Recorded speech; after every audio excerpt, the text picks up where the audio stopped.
Hello, everyone, and welcome to Sam's Sports Corner episode 4. Tonight is election night, so I'm sure you're ready to get away from all that circus and all that nonsense and talk about some sports. The first thing we're going to talk about tonight is my Chicago Cubs. Last time I sat before you, it had been 108 years since they won a World Series. As I sit before you today, it's been 0. That's right, the Cubs won the 2016 World Series. It doesn't even feel real saying it as a fan, but I digress. We're going to talk about one specific player tonight, David Ross. He's 39 years old and was by far the oldest player on the Cubs team. That's why they call him Grandpa. Well, in Game 7 of the World Series, this man, in his last official bat in the MLB, that's right, he's retiring, and he will go down as the greatest sports exit ever. In Game 7 of the World Series, this catcher hits a home run, a solo home run in his last official bat ever. And everyone's going to say, oh, the greatest sports exit ever was Peyton Manning. No.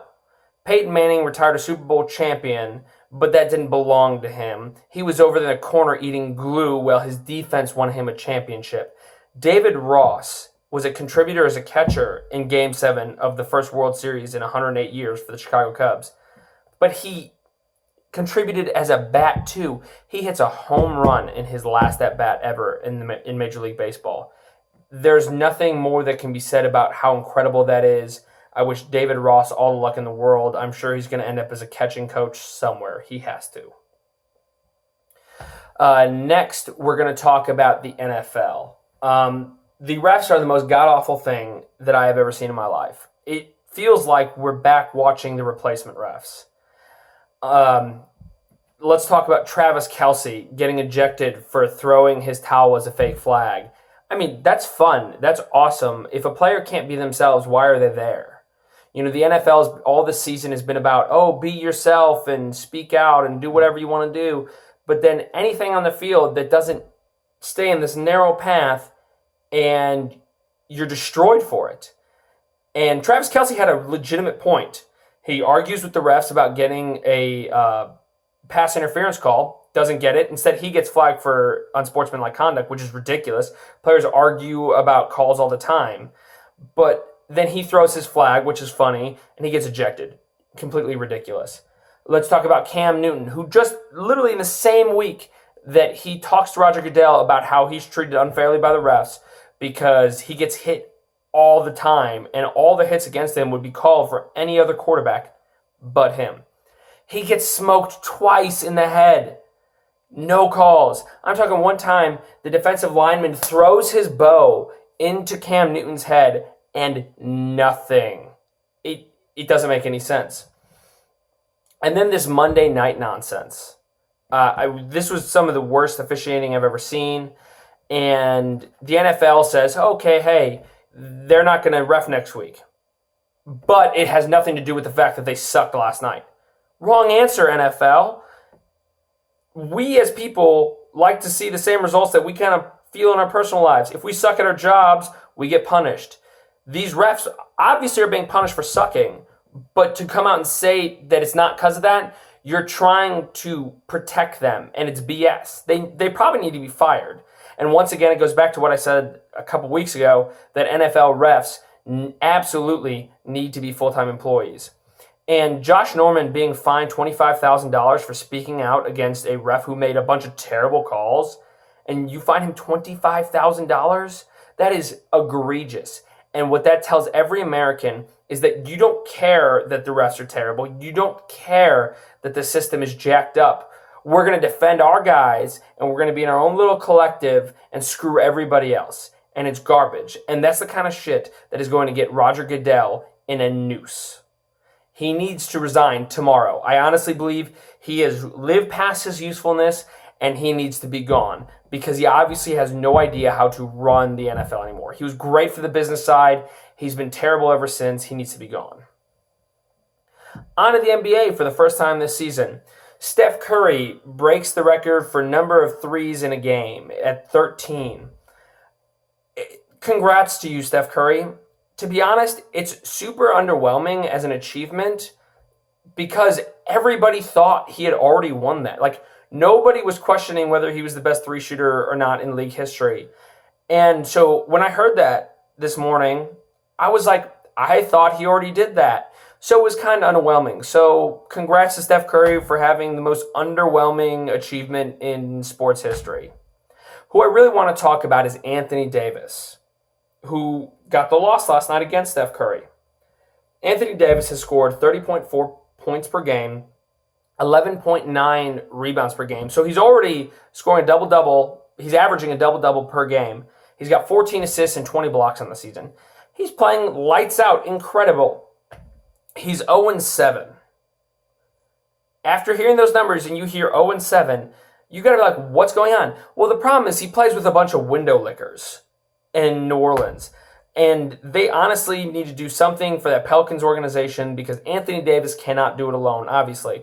I mean, they kept it close. They only lost by 10 points to the Warriors, who are, the team to beat this year. And he puts up those kinds of numbers. He needs help, and he needs it soon. So here's to the Pelicans. Get him some help. On to college football. Texas A&M shits the bed to totally discount what I said a couple weeks ago. Or last week, and so they're out of the college football playoffs. My new number 4 in the finals. This is not for this week. This is overall because I still have Clemson losing to South Carolina in the last week. I pick Louisville in the Final Four. Hockey.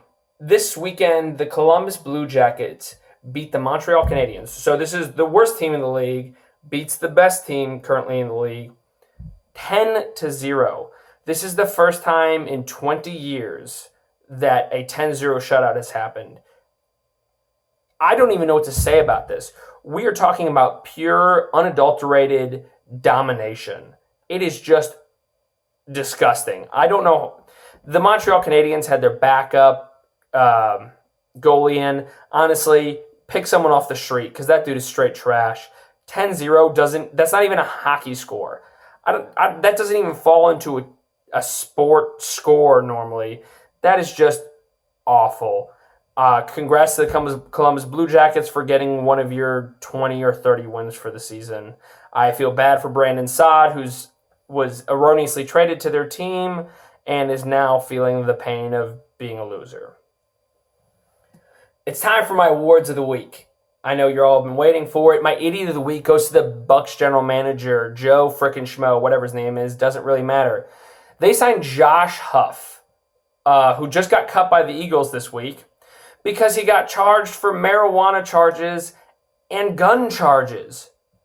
And plus like a speeding ticket. We're talking about felonies. And they signed him to his practice squad. And it's just to the practice squad. Bullshit. You're signing him just to the practice squad so the media gets over it, and then you're going to bring him over to the regular team. The Eagles just cut him because he's a risk. And you're like, screw it. Let's sign the dude with a couple felonies on his plate. This is why NFL players get in so much trouble, because they're treated like anything they do does not matter. They're treated like God himself, and it's ridiculous. Josh Huff belongs in jail, to be honest. Instead, he just got signed by another NFL organization. And the NFL wants to fix their PR and, hey, why are players beating their wives and committing all these crimes? Because you let them. Josh Huff should have immediately been suspended from the league, but he's not. So the idiot Tampa Bay Buccaneers sign him because he's going to help them.